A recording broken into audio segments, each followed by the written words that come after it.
Attempt to pronounce Chateau Margaux once more without massacring it as if you were dining at some rural establishment, Whitman taunted, ensuring his voice carried loud enough to reach neighboring tables.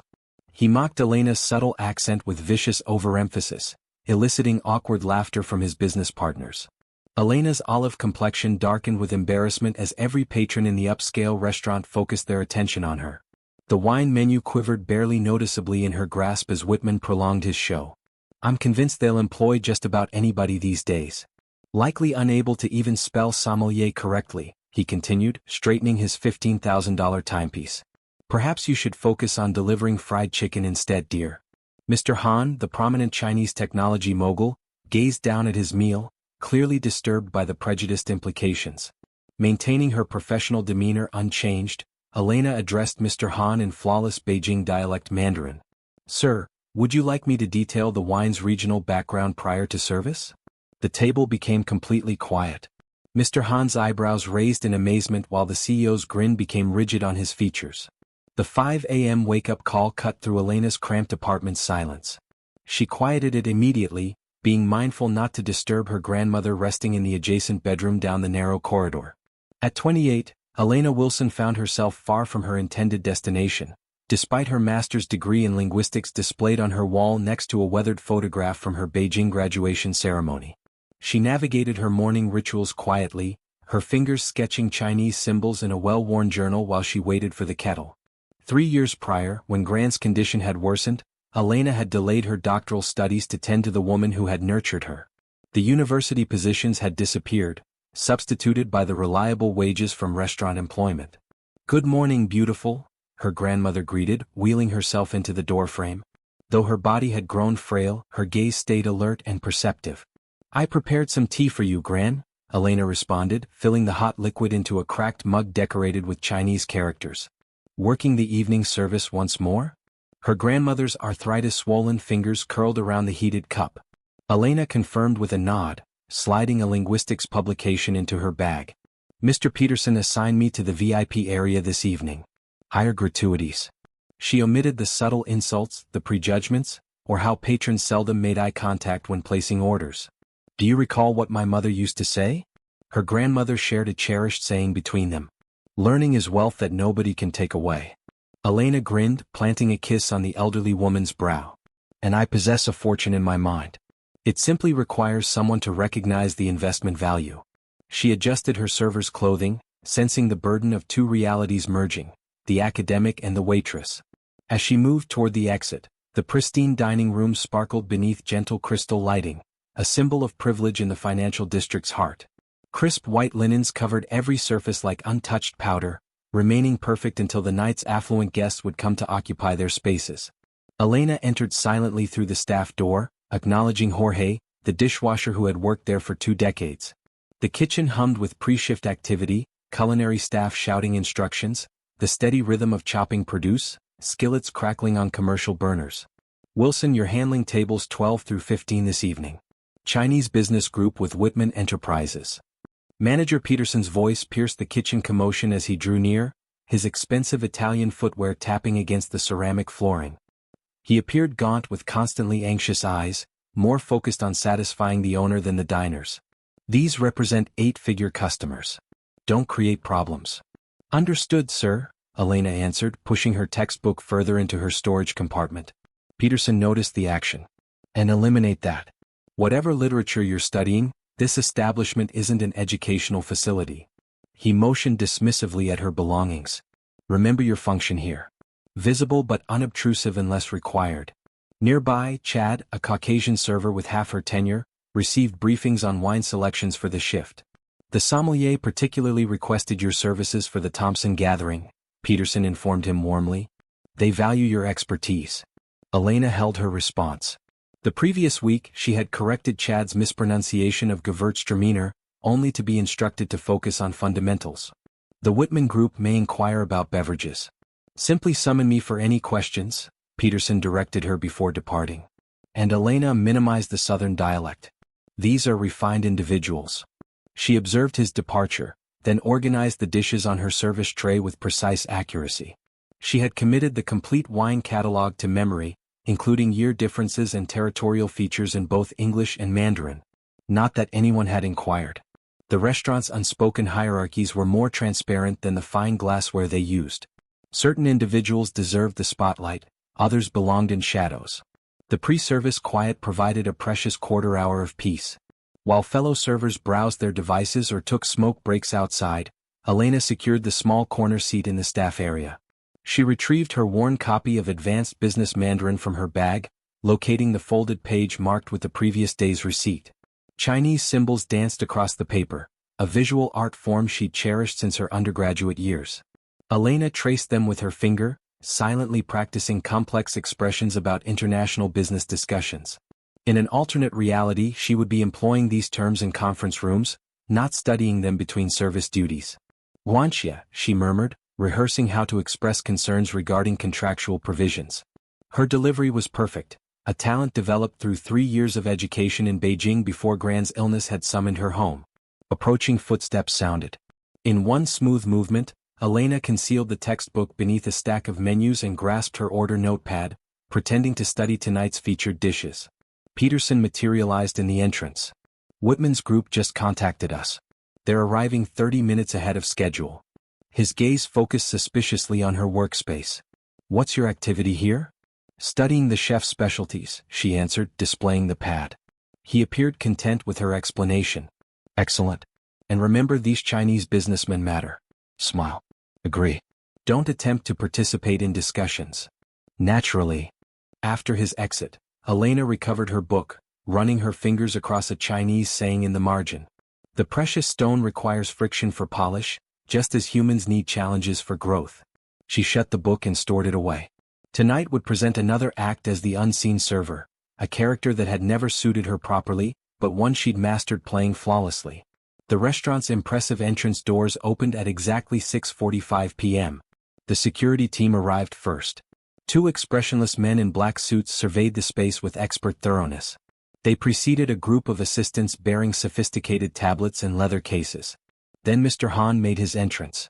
Unlike the flashy American executives Elena typically served, Han Jin carried himself with subtle assurance. His dark gray suit was perfectly fitted, yet not ostentatious. His sole apparent luxury, a plain platinum timepiece that reflected light as he removed his overcoat. In his 50s, his graying hair surrounded a face distinguished by wisdom rather than pride. The Chinese technology billionaire was renowned for converting a modest Beijing startup into a worldwide AI empire. Elena noticed all this while positioning water glasses at their designated table. She identified him from trade publications she'd examined alongside 2 additional executives from Han Innovation's Global Development Division. "Mr. Han and his delegation have arrived," the hostess informed Peterson, who immediately abandoned his staff briefing to welcome the party. "Welcome to the Ivory Room. We're privileged to host you." Peterson's voice elevated half a tone, his typical severity melting into deference. Elena observed one of Han's colleagues mentioning something about the specialized tea service they had arranged. Peterson nodded eagerly despite the bewilderment in his expression. "Wilson," he whispered as he passed her, "retrieve the ceremonial tea collection from storage. The Chinese delegation desires their personal tea." As she went to fulfill the request, Elena heard the front entrance open once more. Richard Whitman had entered, the CEO organizing tonight's meal and infamous for his conduct toward service personnel. The evening's participants were gathered. The performance space was prepared. Richard Whitman's arrival demanded notice, precisely as he planned it. The CEO of Whitman Enterprises measured 6 feet 2 inches with immaculately styled silver hair and a complexion suggesting recent vacation time on exclusive beaches. His custom Italian attire likely exceeded Atlanta's yearly housing costs. "Jin, there you are." Whitman's voice echoed throughout the restaurant as he approached the Chinese group with extended arms. "I hope you weren't kept waiting." Mr. Han provided a courteous bow. "We've just arrived, Mr. Whitman." "Richard, please." Whitman insisted, patting Han on the shoulder with artificial friendliness. "We're going to become partners after all." He escorted the group toward their seating, scarcely recognizing Peterson's existence with a brief nod. Elena returned with the ceremonial tea collection just as everyone was settling down. She positioned it thoughtfully on the side table, noticing Mr. Han's approving acknowledgement. "Oh, we won't require that." Whitman dismissed the tea with a wave. "Bring us your finest scotch." The Macallan 25 if available. But Mr. Hahn specifically requested, Peterson started. Trust me, Whitman cut him off with a wink to Hahn. American agreements are concluded with quality whiskey, not tea. Correct. Hahn's face stayed composed, but Elena detected the momentary disappointment in his gaze. As Elena distributed water for the table, Whitman hardly noticed her presence. She operated efficiently, unobserved yet available as her position demanded. Y'all will discover tonight's special features pan-seared halibut, she described, her gentle southern accent becoming more noticeable under stress. It's accompanied by a fennel and citrus mixture and a saffron-enhanced beurre blanc. I'll take the filet medium rare, Whitman interrupted, preventing her from continuing. He faced Hahn with a smirk. Don't concern yourself if you miss some of that. Our regional servers have their distinctive speaking style. Elena kept her professional expression, though her grip tightened on the water container.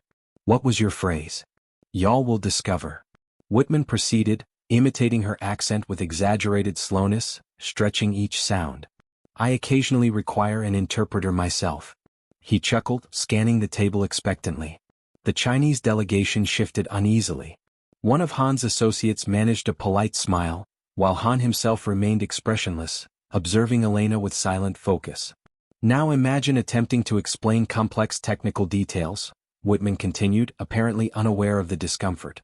No disrespect to our delightful waitress here, but certain individuals are more appropriate for specific functions. Speaking of which, he smoothly transitioned to business discussion, effectively excluding Elena from the conversation. As she stepped away, she overheard him lowering his voice conspiratorially. Between us, Jin, I've learned it's preferable to maintain simple expectations with particular types. The communication challenge with your team is difficult enough without adding regional dialect complications. Elena vanished into the kitchen, her face flushed, not from shame, but from a building rage she seldom permitted herself to experience.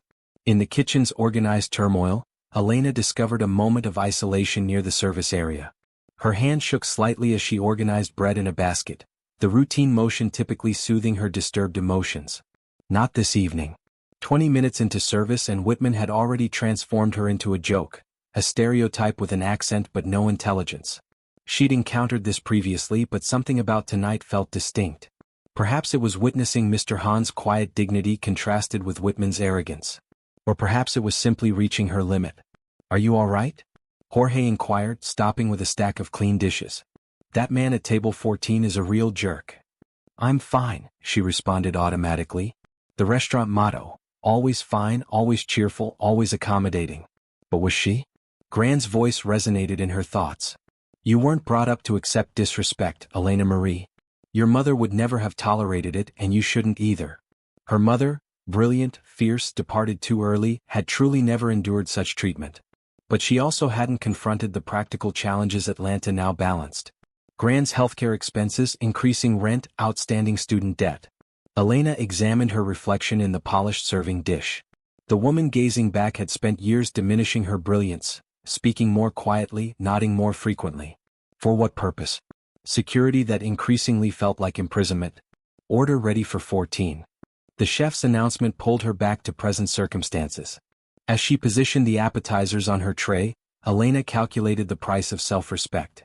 One misstep could result in unemployment. No recommendations, no health coverage for Gran. The burden of obligation pressed on her shoulders, weightier than any serving tray. Would speaking out even matter? She questioned, straightening her uniform. Would anyone actually pay attention? She had no solution as she pushed through the kitchen entrance, perfectly poised, tray balanced, practiced smile securely positioned. But something had transformed within her, a quiet rebellion establishing itself, awaiting the proper moment to emerge through the surface. Elena approached table 14 with the opening course, her movements graceful and unnoticeable. The discussion paused briefly as she placed delicate dishes of tuna tartare and scallop ceviche. Perfect timing, Whitman announced. We were just reaching the fascinating section. She nodded politely and withdrew to the side station, appearing occupied with napkin folding while staying within hearing distance. Years of being treated as decoration had taught her that people conversed openly around those they deemed invisible. Whitman leaned closer, reducing his voice to what he obviously considered a private level. Now, regarding the licensing conditions we discussed previously, I've had legal implement some minor modifications to Section 5.3. One of Han's associates spoke in Mandarin, his tone questioning. He is inquiring about the intellectual property clauses, the company's translator clarified. A young man whose formal Mandarin revealed his academic training. Nothing significant, Whitman reassured them with a dismissive gesture. Standard language safeguarding both parties. The translation you received addresses the fundamentals. Elena's attention sharpened. Something in Whitman's manner activated her instincts. As she replenished water glasses, she gathered fragments of Mandarin between Han and his team. They were worried about technology transfer requirements but finding it difficult to express specific concerns through their translator whose vocabulary appeared restricted to general business terminology. Women Su Yaoming Duan, Han stated, clearly dissatisfied with the explanation. They want more precise terms, the translator offered uncertainly. It's all standard, Whitman repeated, sliding a document across. Industry boilerplate. Listen, I realize these negotiations can become tedious with the constant translation exchanges. Why don't we concentrate on the broader vision tonight? What Elena overheard next made her pause mid-pour. Between us, Whitman continued to his American colleague in a near whisper. They'll never detect the territorial exclusivity provision hidden in the appendix. By the time their legal team discovers it, we'll have their primary algorithm incorporated into our systems. Elena carefully placed down the water pitcher, her mind spinning. This wasn't merely disrespect anymore. This was intentional fraud. The significance of what she'd witnessed weighed heavily on Elena's chest as she withdrew to the kitchen. Whitman wasn't simply being condescending. He was actively exploiting the language barrier to deceive Mr. Han's company.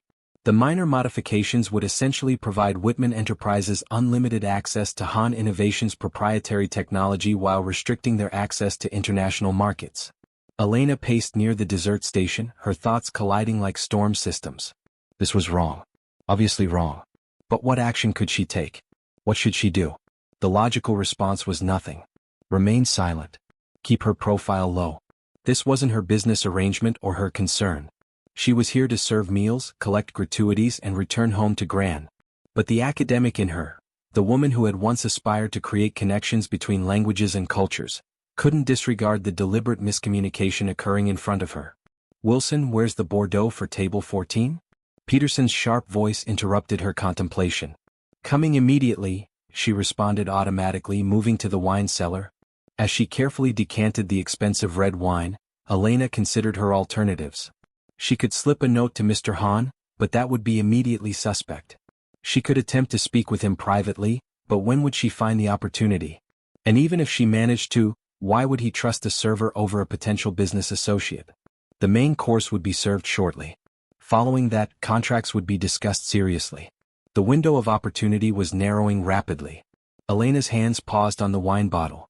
There existed a third alternative, one that would permanently alter the direction of this evening and possibly her life. She could speak directly in Mandarin, revealing both her linguistic capabilities and Whitman's deception in one startling moment. Her grandmother's words echoed once more. Learning is wealth that nobody can steal. Perhaps it was time to demonstrate just how precious that treasure was. Balancing the wine tray with steady hands but an accelerated heartbeat, Elena pushed through the kitchen doors. By the time she reached table 14, her choice was final. The main course arrived with dramatic precision, servers appearing simultaneously with steaming dishes as Elena approached with the decanted wine. Discussion at table 14 had moved to technological specifications, with Whitman controlling the conversation and the translator struggling to maintain pace. Before the next signature round, I've prepared a summary of essential points, Whitman announced, sliding documents across the table. Just the highlights, nothing your team hasn't already examined. Mr. Han accepted the papers with a courteous nod, though his expression showed continuing uncertainty. His associate whispered something in Mandarin about the territorial limitations they discussed earlier. Nothing concerning, Whitman assured them, mischaracterizing the whispered worry. Standard procedure. Elena positioned herself at Mr. Han's right shoulder, beginning to pour the Bordeaux into his glass. The ruby liquid captured the light as it flowed, matching the color rising in her cheeks. Her heart pounded against her ribs as she completed the pour, and instead of proceeding to the next guest, remained standing beside him. Excuse me, Mr. Han, she said in perfect, academically precise Mandarin. I believe there may be a misunderstanding regarding the appendix clauses in the contract. The table became silent. Even the sound of silverware in the restaurant seemed to stop. Han turned slowly to face her, amazement clear in his widened eyes. Continuing in flawless Mandarin, Alana spoke clearly and respectfully. The document references exclusive territorial rights that would prevent Han Innovations from operating independently in European and South American markets without Whitman Enterprises' approval. This differs significantly from the terms you were discussing earlier. She maintained perfect composure, though she could sense Peterson's horrified gaze from across the room. Whitman's face had transformed from confident to confused to furious within seconds. Mr. Han studied her face carefully before responding in Mandarin. "You speak with remarkable fluency. Please continue." "Additionally," she said, setting down the wine bottle with steady hands, "the intellectual property provisions extend beyond joint development to include pre-existing technologies, essentially granting unrestricted access to your company's core algorithms." The power at the table had suddenly and irrevocably shifted. For 3 breathless seconds no one moved.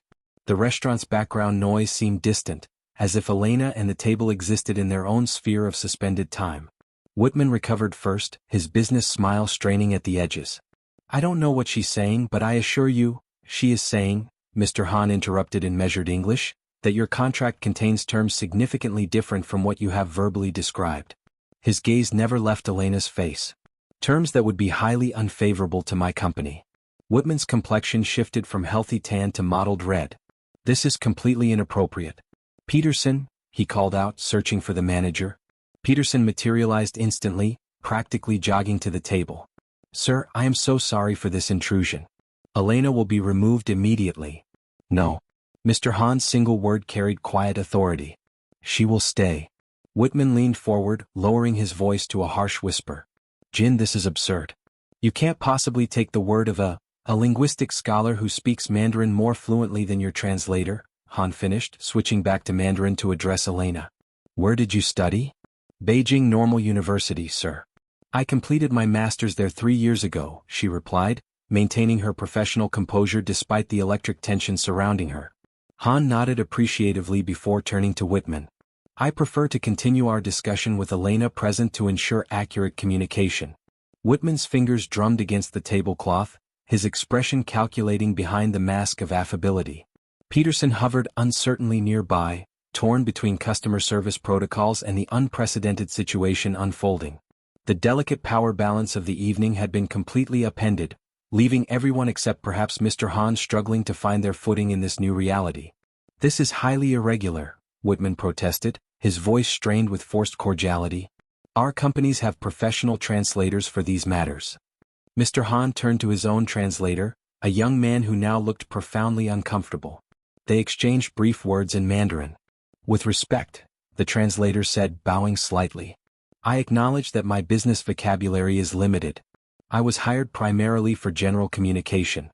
Han nodded, then addressed the table. "I believe we would benefit from precision at this stage of our negotiations."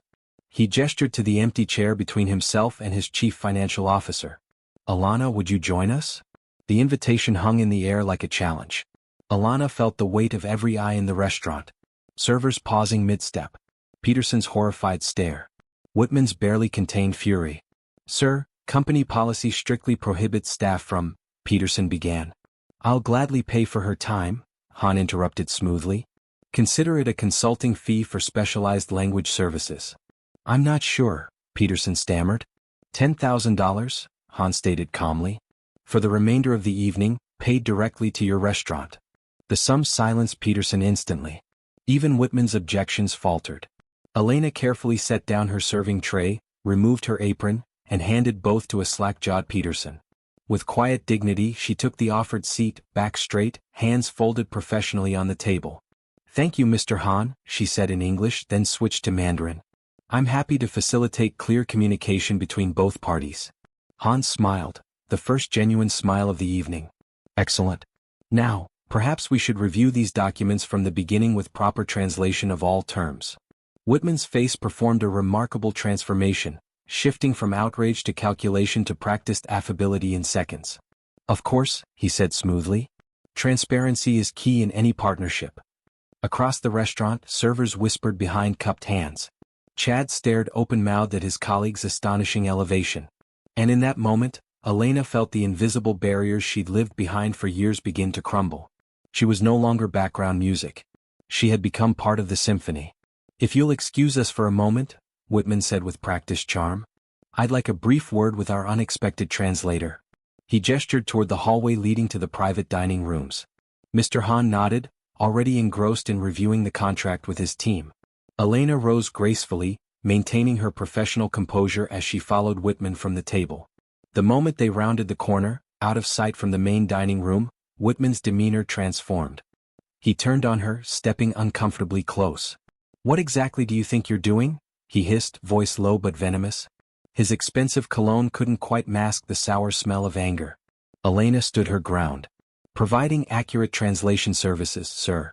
Don't play smart with me." Whitman's finger jabbed the air inches from her face. "You've deliberately interfered in a private business matter. Do you have any idea who I am? What I could do to your career, such as it is?" The threat hung between them, but Elena found herself surprisingly steady. "I understand exactly who you are, Mr. Whitman, and what you were attempting to do." His eyes narrowed. "You're making serious accusations. I could sue you for defamation, or worse, make sure you never work in this city again. One call from me and Peterson will fire you before dessert is served." For a brief moment, fear flickered through her. The practical concerns, bills, Grand's medication, rent due next week, but it was quickly replaced by something stronger, the certainty that she was finally standing in her truth. "Is there a problem?" Mr. Han's voice came from behind them. He had approached silently, watching the exchange with keen eyes. Whitman immediately stepped back, his businessman's smile reattaching itself. "Not at all. Just clarifying some points with your translator." "Good," Han replied, though his expression suggested he understood exactly what had been happening. "Because we have important matters to discuss, and I would prefer Elena's assistance in ensuring nothing gets lost in translation." As they returned to the table, Elena could feel Whitman's eyes burning into her back, promising this wasn't over. Back at the table, the atmosphere had shifted dramatically. Where there had been casual business banter, now there was focused attention on the documents spread before them. Han's team had rearranged themselves, legal counsel now positioned prominently, digital tablets open to reference materials. "Let's address Section 5.3 directly," Han said, tapping the document. "Elena, would you please translate this section precisely?" She leaned forward, scanning the dense legal text. The clause was cleverly worded, with implications buried in technical jargon. This states that all derivative technologies developed during the partnership would be jointly owned, but defines derivative to include any system that incorporates or interfaces with Han Innovation's existing algorithms, Elena explained in clear Mandarin. Han's legal counsel frowned. "That would effectively classify our core AI engine as derivative, once integrated with Whitman's systems." Whitman maintained his professional smile. "Standard industry language to protect both parties. Our legal team assures me this is boilerplate." "Curious definition of standard," Han replied coolly. "Elena, please clarify our concerns to Mr. Whitman using exact terminology," the request came. While Elena conveyed the technical complaint, she observed Whitman's face growing stern. His grip on the situation and the agreement was slipping away. "Perhaps we might find a middle ground," Whitman offered, presenting an alternate contract. "We've developed multiple alternatives." The replacement offer held similar troublesome conditions, merely disguised more cleverly. As Elena provided faithful translations, the atmosphere grew more strained. "Mr. Whitman," Han said at last, "I'm starting to doubt we hold compatible definitions of collaboration." Whitman's fingers tightened around his writing instrument. "Commerce is commerce, Jin. All parties pursue benefits.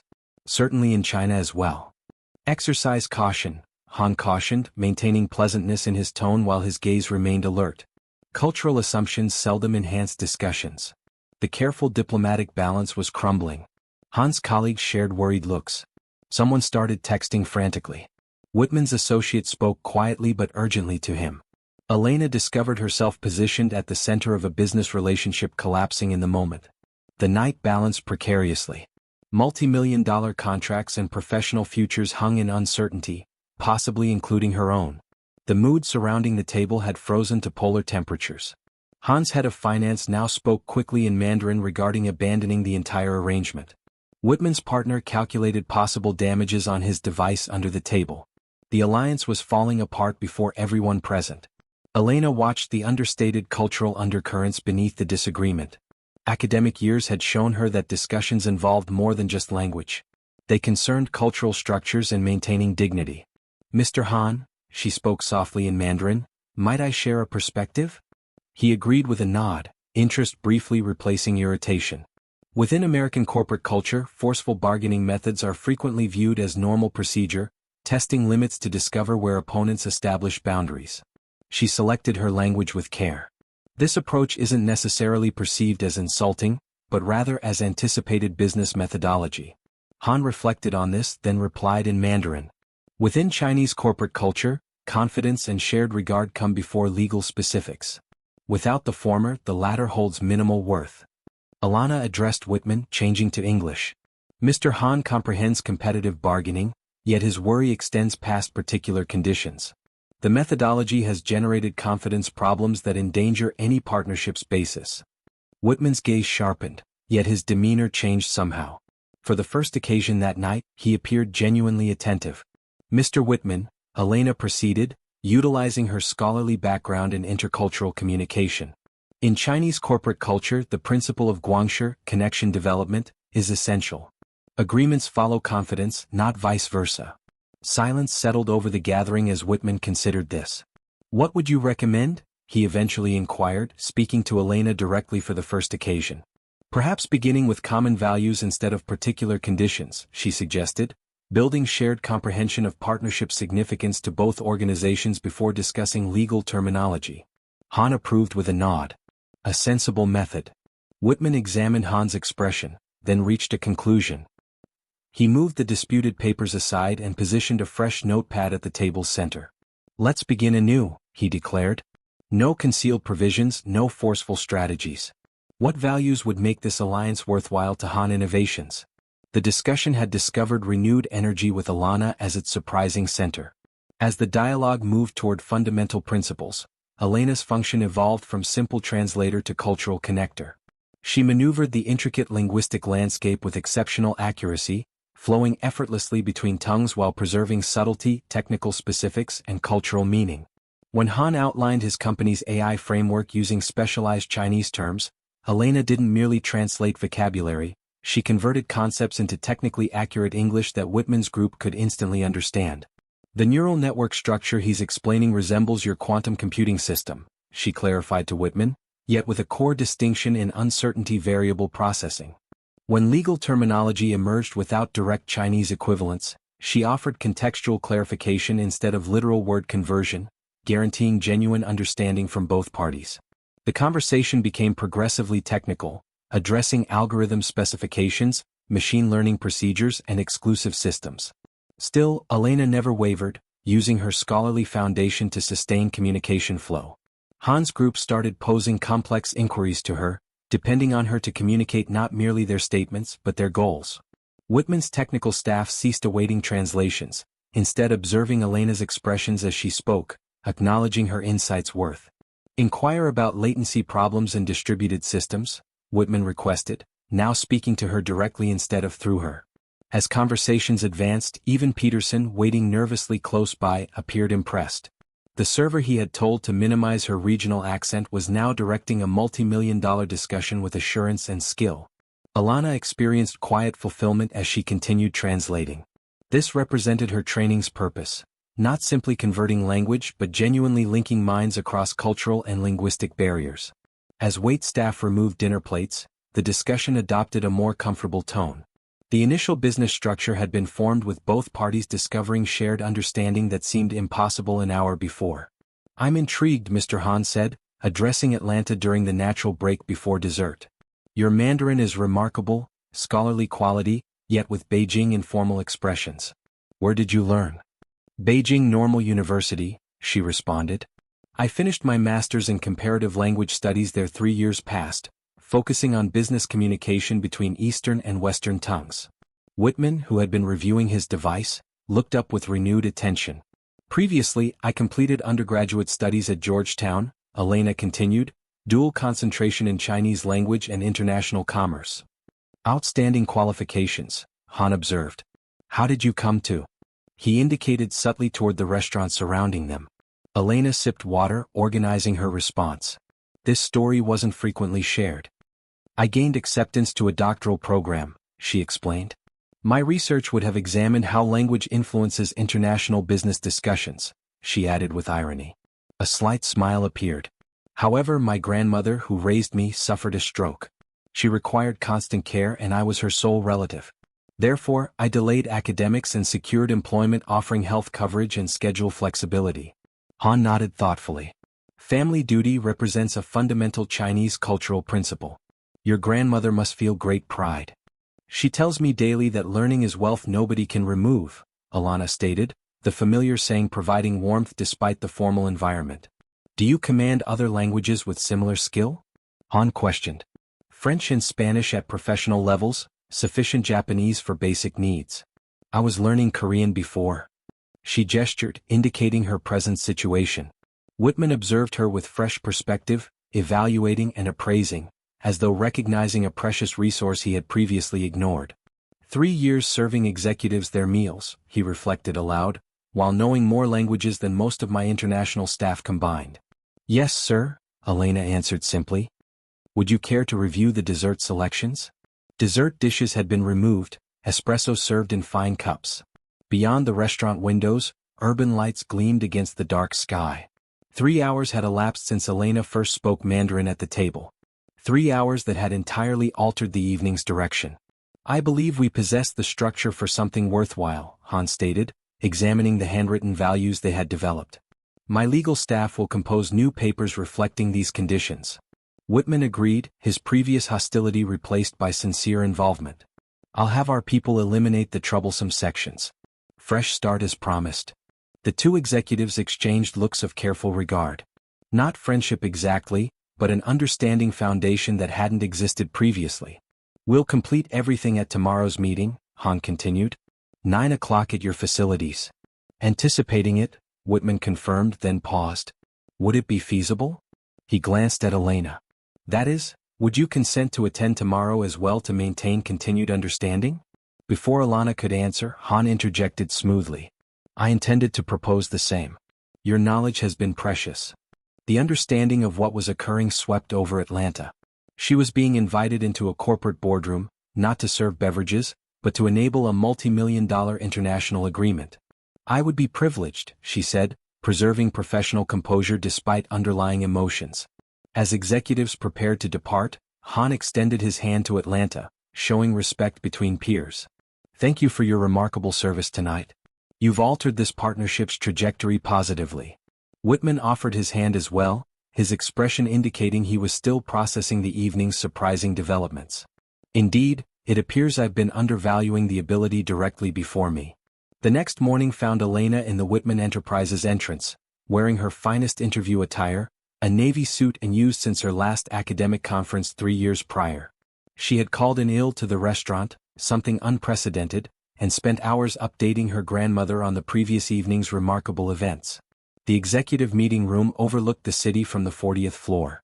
Ceiling-high windows framed a vista making the world below appear tiny and remote.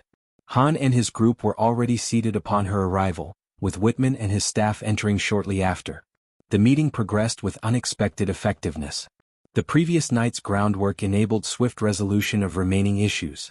Atlanta provided translation when necessary, though both sides now attempted more direct communication with increased patience and consideration. As final papers were being prepared for signing, Han addressed her. Alana, I'd like to discuss your prospects, he said in English, ensuring everyone present could comprehend. Han Innovations is expanding our North American activities. We require someone understanding both Chinese and American corporate cultures. Someone capable of constructing bridges instead of barriers. He passed a folder across the table. I'd like to present you a position as our International Communications Director. The position includes supervising our cross-cultural business development group and serving as contact for major partnerships like this one. Elena opened the folder. The benefits package inside, including healthcare coverage, moving allowance, and 6-figure income, represented everything she had pursued before circumstances intervened. The role would commence immediately, Han continued, and includes adaptable arrangements to support your family obligations. For once, Elena was speechless in any tongue. Actually, Whitman interrupted, clearing his throat. Whitman Enterprises would like to present a competing proposal. All attention turned to him. The room became quiet, tension returning to the carefully maintained atmosphere. We also require someone with Alana's distinctive abilities, he continued. Our international section has been seeking a cultural integration expert for months. Han raised an eyebrow but remained silent. Whitman shifted uncomfortably before continuing. Before that occurs, however, I owe you an apology, Elena. The words appeared to require considerable effort. Richard Whitman was not someone used to acknowledging errors. My conduct last night was improper and unprofessional. I made judgments based on nothing substantial. I evaluated your abilities by your clothing instead of your character. He adjusted his tie, a nervous habit conflicting with his usual assurance. In business, such mistakes cost funds. In life, they cost something more precious. The irony wasn't missed by anyone present, particularly Atlanta. The person who had mockingly stated, "Try expressing that," while mimicking her accent, now struggled to locate appropriate words himself. So, he concluded awkwardly, I hope you'll evaluate our proposal as well, though I'd completely understand if you declined. That evening, Elena returned to the ivory room not as staff but as a patron. She had contacted Peterson earlier, explaining she wouldn't return. His stammered objections ended quickly when she mentioned her new role at Han Innovations. I'd like to host dinner for my former colleagues, she informed the hostess, who didn't recognize her in business clothing. The kitchen and wait staff after their shifts conclude. Walking through the restaurant as a customer created an odd sense of displacement. Tables she had served for years now appeared different from this perspective. Jorge noticed her first, nearly dropping a dish stack. Atlanta, what brings you here? Soon she was surrounded by former co-workers, their expressions showing confusion, curiosity, and growing enthusiasm. As the previous night's story spread through whispered discussions, Peterson approached cautiously, his usual commanding presence notably diminished. Ms. Wilson. I didn't anticipate seeing you again. I wanted to say farewell properly, she replied, and to express gratitude to everyone. When the restaurant finally closed, staff gathered around tables they normally only served. Over food they usually only presented. Elena shared her announcement. You're actually leaving us for a corporate position? Chad asked, his earlier envy becoming genuine surprise. Not just any position, Maria the hostess corrected him. She's becoming a director with an office and everything. As congratulations flowed, Elena noticed how differently her colleagues now viewed her, not with jealousy but with possibility. If invisible obstacles could fall for her, perhaps they could fall for others too. To Alana, Jorge proposed, lifting his glass, who reminded us all never to assess a book by its cover, or a person by their uniform. 1 month later, Elena stood at her new office window, observing the city's transition from day to evening. Her workspace reflected her rapidly changing life. Diplomas now proudly exhibited instead of concealed in storage, a small jade plant for Mr. Han beside her computer, and her grandmother's photograph in a silver frame. The past 4 weeks had developed like a vision. Her initial paycheck had handled Grand's medical expenses with funds remaining. They had relocated to a ground-floor apartment in a building with accessibility features, removing the daily stair struggle. Most significantly, Elena had arranged part-time home assistance, providing her grandmother dignity and independence while she worked. Her phone signaled a calendar reminder. Mentoring session, 6 p.m. downstairs in the company cafe waited 3 recent graduates, all from backgrounds similar to hers, all brilliant, all overlooked by traditional corporate recruiting. Part of Elena's new function included identifying overlooked talent and creating organizational pathways. As she collected materials for the session, Elena reflected on the night that had transformed everything. One moment of bravery, standing in her truth despite risks, had unlocked the future she had once believed lost forever. Sometimes the most significant step was simply refusing to stay invisible. The quarterly leadership summit brought Elena face to face with both Han and Whitman. Their company's partnership had thrived with Elena's team bridging communication gaps that would have previously disrupted progress. After formal presentations, Han approached her with an uncommon smile. Your grandmother is healthy? Much improved, thank you, Elena replied. The new treatments are beneficial. Whitman joined them, noticeably more respectful than during their initial meeting. Your team's cultural integration system has boosted our international division's effectiveness by 30%. Outstanding work. Thank you, sir, she said.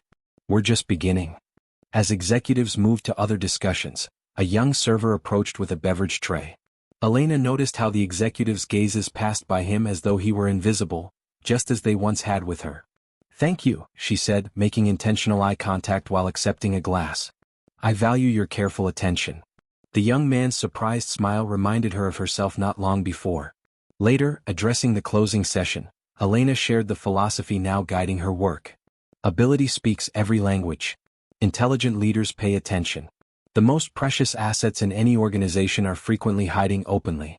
Not because they're attempting invisibility, but because others have failed to truly perceive them.